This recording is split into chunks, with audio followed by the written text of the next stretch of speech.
Greetings and salutations. Thanks for clicking on the video. Today we are going to take a look around my Ubuntu 14.04 desktop, and the reason why I'm posting this video is to let those guys who are into this sort of thing, who follow me on YouTube, know that as of about 2 days ago, I no longer run any form of Windows at all.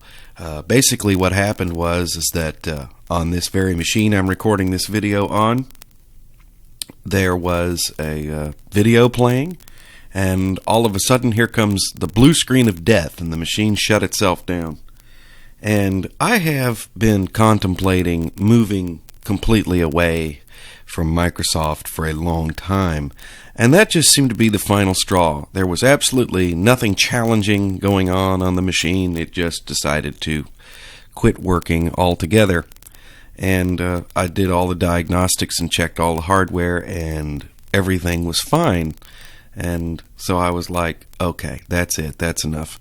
What I had been doing is on this particular machine, which is my main desktop computer, it's a old Dell, it's about 5 years old, is I've been running Windows 7 and then running Linux and virtual boxes and VMware implementations to play with it. And then I have a laptop that is Ubuntu and has been for a long, long time. I've had a dedicated Ubuntu computer around for a long time. But I hung on to Windows, I don't know, just in case, I guess. Well, I am proud to report that I have been able to get all of the functionality that I got from Windows 7 on this machine, and a little bit more. It seems to do better with things like what we're doing right now, like recording audio. I have a lot more control over the audio and the sound with the pulse audio volume control here. And I'm using a microphone plugged into a mixer going into the analog line in on the back of the machine, and the quality is quite good. So I'm very happy about that. It recognizes all my USB devices. My printer is all hooked up and ready to go. It's an HP, so it worked out of the box. I didn't even have to configure anything. So this is actually not a bad system. About 5 years ago, this was a really, really fast machine. It's got 8 gigabytes of memory, and the file system on this is way more space than I need, because this is the basic file system here. The home directory is on a 750 gigabyte drive, and that's all that's on there is the home directory. I have 2 user accounts on here, one for me and one for Cindy, and then the system, or the slash partition, is living on an SSD. It's a 180 gigabyte SSD, which is way bigger than you need just for your your system partition. With Linux, you can usually get away with 20 to 30 gigabytes, and that's still a lot. So this machine has lots of room to grow, and the system we're running is Ubuntu 14.04, which I have found to be just the most stable version of Linux out there. And yeah, it does have its quirks, as all Linux operating systems do, but this one doesn't crash. It runs perfectly. I've tried a bunch of other versions.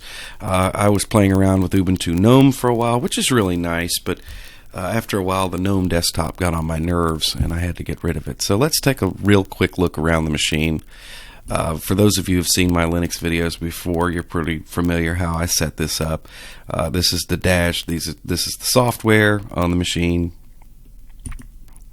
I have loaded up some nice programs here that I used to use on Windows, and this particular program I've been using for more than 10 years. It's a program called QCD, which is an audio player that I just happen to like an awful lot. I've just not come across much that is as high quality sound wise as this is, even though the interface is a little bit strange, and it says QSD Office XP edition, which will tell you how old this is, because this is the skin that I like. And anyway, also on this machine from the Windows world is my favorite audio editor of all time, and that is Adobe Audition 1.5. At this point, this is quite old now. This is 10 years old, and they're on like version 6 or 7 now of Adobe Audition. It runs quite well in the Wine environment. I also have Adobe Audition 3 on here as well, and Adobe Audition 3 I'm keeping around. There's some features in there that aren't in 1.5, but for basic audio editing, I like this one an awful lot, and it'll do what I need it to do, and I can get things done, and seems to work quite well. No problem at all getting it to run in Wine, and most of the work that I do with digital is 44.116, so I don't have any problems with that. I haven't tried doing any high resolution stuff or anything. Speaking of audio programs, I also have Audacity here. Audacity is a neat little program. Whoop, that's the Pulse Audio Volume Control. We really don't need that up because I was just using that to set up. Clicked on the wrong thing here. No, I want Audacity. Thank you. I clicked on the wrong thing. Audacity is a nifty little program.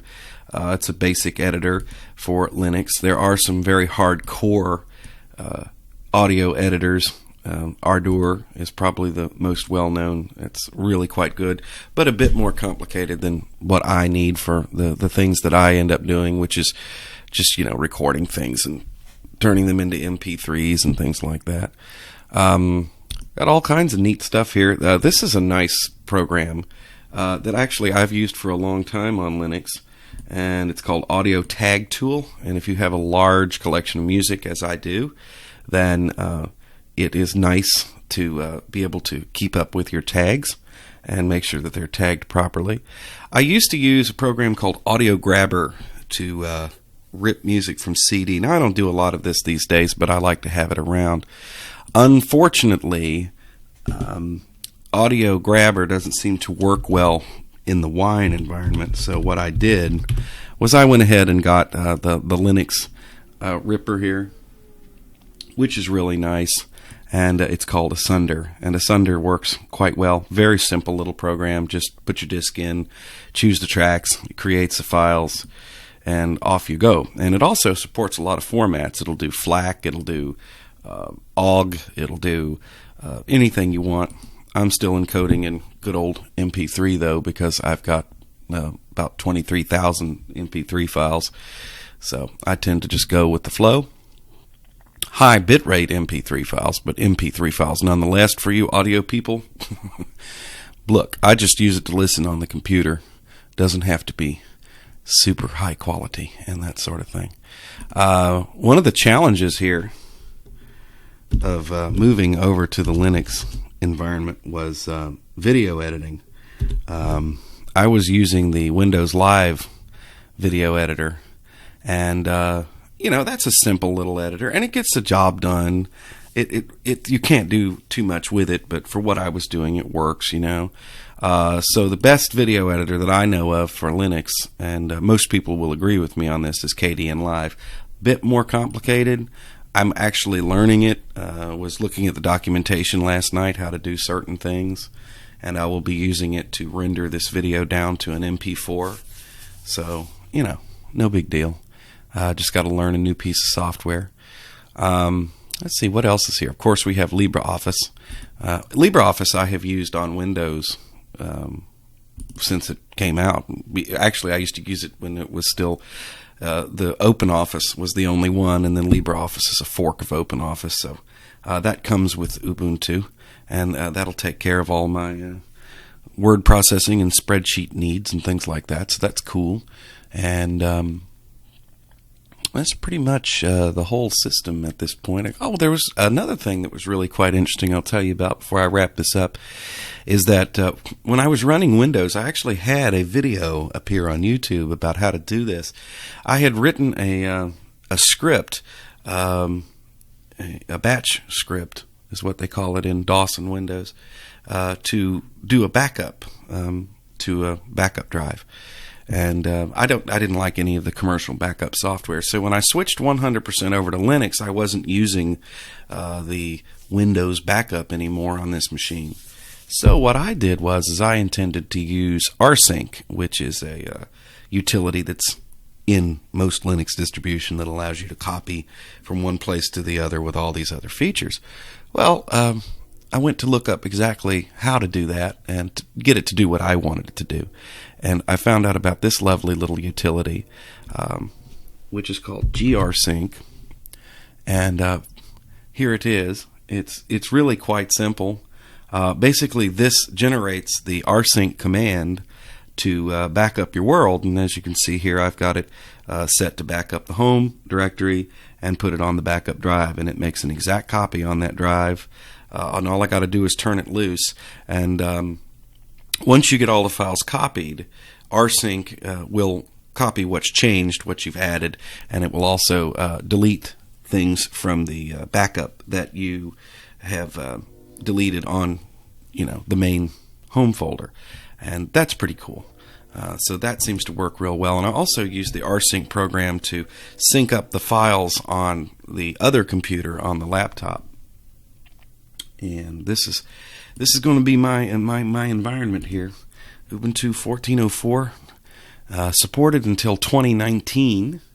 So I don't have to worry about the support going away. Same with Windows 7, but Windows 7 it has become unstable.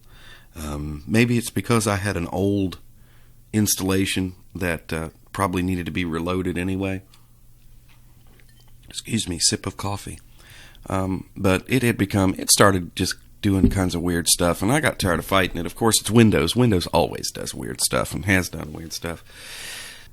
I decided that I would switch back to Google Chrome when I went to Linux because it seems to be a bit more of an advanced browser, comparatively speaking, because I was, of course, Ubuntu ships with Firefox, and a few months ago when Google Chrome hit version 35, they discontinued support for some plugins, and I was kind of disgruntled with them and didn't like the way it was working on my Windows machine for sure. But when I switched totally to Linux, I decided to give Google Chrome a shot because you can play Netflix videos in Google Chrome on Linux, and Firefox doesn't have support for that yet, so I installed it for that reason, and I started goofing around with it and ended up liking it better. So Google Chrome is my default browser now, back to Google. And the Firefox, of course, is still here just in case I run into something that works better in Firefox. Kind of seems to be where we're at in the development of browsers right now, changing of technologies and all that stuff. But so far, Chrome does what I want it to do, so it's very nice. And at some point, I'm going to set up a network, probably an NFS share between my Linux machines. Right now, there's no network set, just Samba's running in the background. If I have to transfer a file, I can share a folder on here and pull one over if I have to. So that's somewhere down the road for a rainy day. I don't really need to have the machines networked at this point, but we'll work on that. Of course, like I said, Samba is up and running. So there you go. It is a look around at my new Ubuntu 14.04 setup, and I'm very pleased with how it has gone so far. Everything installed and didn't have many glitches or problems. I think if I was reloading Windows, I wouldn't be recording this video right now. I'd probably still be playing with the machine trying to get everything running, which is something that I love about Linux. So you can check out my past Linux videos if you like, and I'm sure there will be more coming in the future. So thank you for watching. It's all Ubuntu all the time.